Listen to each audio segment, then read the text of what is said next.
Kamen je sveti objekat u Japanu.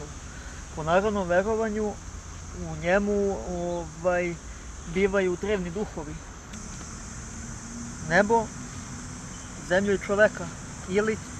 Ili Tenjin, kako bi rekli u Japanu. Kamen je deo prirode, kao i zemlja sve. On predstavlja i mudrost na neki način. Ovdje je japanski vrt koji je malo neuređen, ali dobro, pričamo o vodi. Voda je nešto najčistije, ona poprima svačiji oblik, simbol koja predstavlja okean ili simbol okeana, koja nas podsjeća na stalne promene koje se dešavaju u prirodi. Drveće, ono skriva svoje detalje i nosi simbole. Recimo bor je simbol ljubavi, što je stariji, to je mlađi.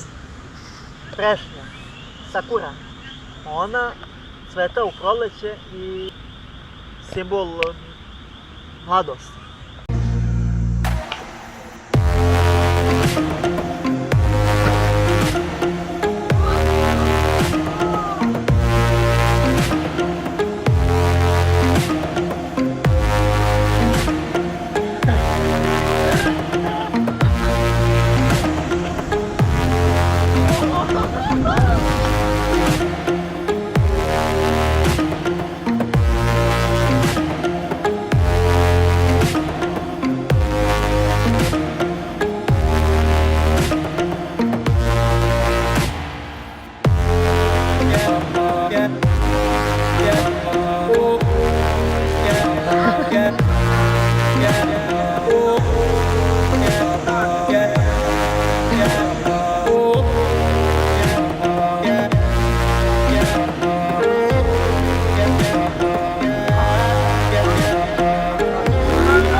Yeah.